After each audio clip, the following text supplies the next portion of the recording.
Assalamualaikum warahmatullahi wabarakatuh. Ahlan wa sahlan. Selamat datang di channel Adi Official. Bagaimana kabarnya semua sahabat Adi Official? Apakah sehat selalu?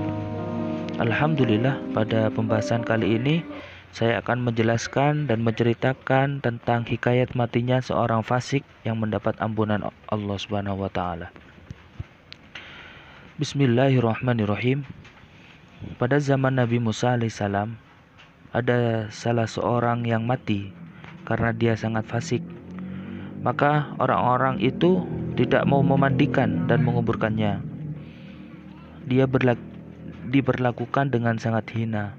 Kakinya diseret dan dibuang pada kotoran. Kemudian Allah memberikan wahyu kepada Nabi Musa. Allah berfirman, "Hai Musa, ada seorang yang mati di kampung Fulan, dibuang pada kotoran. Dia termasuk wali dari kekasihku. Orang-orang itu tidak mau memandikan, mengkafani, dan menguburkannya. Maka pergilah kamu ke sana, lalu kamu memandikan, kamu kafani, kamu solati, dan kamu kuburkan." Kemudian Nabi Musa berangkat menuju kampung si Fulan yang telah disebutkan. Lalu ia menanyakan keadaan orang yang mati itu. Maka ia memperoleh keterangan dari mereka. Orang-orang berkata kepada Nabi Musa, "Wahai Nabi Musa, orang itu mati dengan sifat-sifat demikian dan demikian. Dia adalah orang fasik yang menampakkan kefasikannya." Kemudian Nabi Musa menjawab, "Di mana tempat orang itu? Sesungguhnya Allah telah memberi wahyu kepadaku untuk mengurus dia, maka tunjukkanlah aku kepada orang itu." Mereka lalu berangkat menunjukkan tempatnya. Setelah Musa melihat bahwa orang itu dibuang pada kotoran dan mereka juga menyebutkan kejelekan-kejelekannya, Musa seketika itu bermunajat kepada Allah seraya berkata, "Ya Allah, Engkau menyuruhku untuk mensolati dan menguburkan orang itu, padahal orang-orang sama menyaksikan bahwa orang itu orang jahat. Maka Engkaulah yang maha mengetahui daripada mereka yang menjelek-jelekkannya."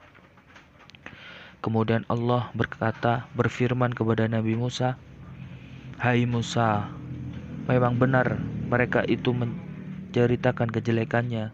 Akan tetapi sewaktu akan mati, ia meminta syafaat kepadaku dari 3 perkara. Andai kata seluruh orang berbuat dosa itu sama memohon syafaat 3 perkara itu kepadaku, aku pasti akan memberikan. Maka bagaimana aku tidak mengasihinya sedangkan dia benar-benar memohon, dan aku adalah maha pengasih lagi maha penyayang terhadap para pengasih." Kemudian Nabi Musa itu menjawab, "Ya Allah, apakah 3 perkara itu?"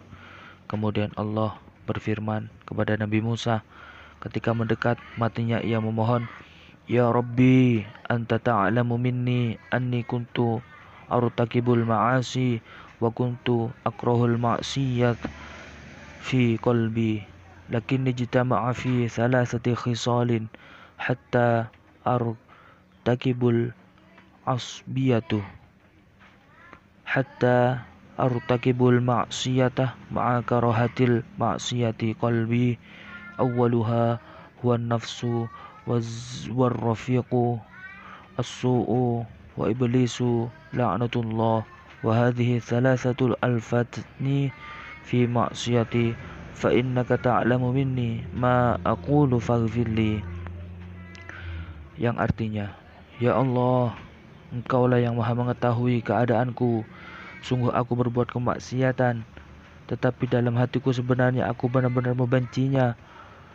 Tetapi karena terkumpulnya 3 perkara itu, yaitu hawa nafsu, teman bergaul yang jahat, dan iblis yang terkutuk, 3 perkara itulah yang menyebabkan aku sampai melakukan maksiat. Ya Allah, sesungguhnya Engkau maha mengetahui apa yang aku sampaikan. Semoga Engkau berkenan mengampuni aku." Kemudian yang kedua, si pemuda itu berdoa kepada Allah, "Ya Rabbi, innaka ta'lamu bi anni artakibul ma'asi wa kana maqami ma'al fasaqati walakin suhbatus salihin وزهدهم والمقام معهم كان أحب إلي من الفاسقين. Yang artinya, ia menegaskan, ya Allah, Engkau mengetahui bahwa aku berbuat kemaksiatan dan tempat tinggalku di lingkungan orang-orang fasik. Padahal sebenarnya aku sangat senang berkumpul dengan orang-orang soleh dan mencintai kesuhutan mereka. Andai kata tempat tinggalku terkumpul dengan mereka, itu akan menjadikanku senang daripada berkumpul di lingkungan orang-orang fasik. Terus kemudian si pemuda itu berdoa untuk yang ketiga kalinya, Ilahi, innaka ta'lamu minni anna as-salihin kanu habba ilayya minal fasiqin hatta law istaqbalani rajulani salihun wa talih laqaddamtu hajat as-salihi 'ala at-talihi. Kemudian ia berkata, ya Allah, Engkau lebih mengetahui kepadaku, sesungguhnya orang-orang soleh lebih aku cintai daripada orang-orang fasik, sehingga setiap orang soleh dan orang durhaka membutuhkan aku, maka aku lebih mendahulukan hajat orang soleh daripada orang durhaka. Kemudian disebutkan dalam riwayat Imam Munabbih bahwa orang itu berkata, ya Allah, andai kata Engkau mengampuni segala dosaku, maka akan bergembiralah para kekasihmu dan para nabimu. Setelah menjadi susahlah setan-setan dan mengikutnya, sungguhnya aku tahu bahwa kegembiraan para nabi dan wali kepada Engkau itu lebih dicintai daripada kegembiraan setan-setan dan pengikutnya. Maka aku sangat mengharapkan semoga Engkau berkenan mengampuni aku, ya Allah. Sesungguhnya Engkau lebih mengetahui dari apa yang aku sampaikan itu. Maka limpahkanlah rahmat dan kasih sayang-Mu. Kemudian Allah berfirman, maka aku kasihan, aku mengampuni dan aku lewatkan siksanya. Sesungguhnya aku zat yang maha pengasih, khususnya pada orang-orang yang mengakui dosanya di hadapanku. Dan inilah orang yang mengakui dosanya, maka aku mengampuni dan melepaskan siksanya. Wahai Musa, lakukanlah apa yang telah aku perintahkan kepadamu. Lantaran kemuliaan orang itu, aku pun mengampuni dosa orang-orang yang membahayakan dan menguburkan orang ini. Ibrah yang didapat dari cerita di atas bahwasanya di sini dijelaskan bahwa tidak boleh meremehkan orang lain.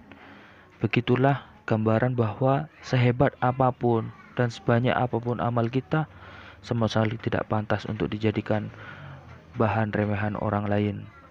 Karena bagaimanapun juga tetap tidak bisa memastikan bahwa kita lebih baik darinya. Bahkan Rasulullah pernah bersabda, Al-fajirur raji rahmatullahi ta'ala aqrabu ilallahi ta'ala minal abidil muqniti. Artinya, seorang yang hina yang diharapkan rahmat Allah jauh lebih dekat dengan Allah daripada orang yang ahli ibadah yang memutus rahmat Allah. Di samping kita juga tidak tahu apakah kita akan selalu baik sampai akhir hayat, dan juga belum tentu orang yang nampak hina akan selamanya hina sampai akhir hayatnya. Coba perhatikan sabda Nabi di bawah ini yang dijelaskan dalam An-Nawadir Al-Qulyubi. Inna ahadakum la ya'malu bi'amali ahlin nar hatta ma yakunu bainahu wa bainaha illa dira'u fayasbiqu alaihi al-kitabu fayukhtamu lahu bi'amali ahlil jannah fayadkhuluha wa inna ahadakum la ya'lamu bi'amali ahlil jannah hatta ma yakunu bainahu wa bainahuma illa dira'u fayasbiqu alaihi al-kitabu fayukhtamu lahu bi'amali ahlin nar fayadkhuluha. Yang artinya, sesungguhnya salah satu dari kalian beramal dengan amalnya ahli neraka hingga jarak antara dirinya dengan neraka hanya satu hasta. Namun catatan telah mendahulunya sehingga di akhir kehidupan ia beramal dengan amal ahli surga sehingga ia masuk surga. Dan sesungguhnya seorang mengamalkan amalan ahli surga sehingga jarak antara dia dengan surga itu satu hasta. Kemudian lewat atasnya ketetapan yang tertulis, maka beramal dengan amal ahli neraka, masuklah ia ke dalam neraka. Emang terkadang orang-orang yang menjadi kasih Allah itu justru terlihat seperti orang yang hina, dan bahkan kehinaan itu kadang digunakan untuk menutupi identitas dirinya bahwa ia adalah kekasih Allah. Ini bisa kita lihat dalam kisah yang ada dalam kitab An-Nawadir Al-Qulyubi. Mungkin itu sedikit penjelasan dari saya. Jangan lupa untuk like, comment, and subscribe channel ini. Jazakallah khair. See you next time. Assalamualaikum warahmatullahi wabarakatuh.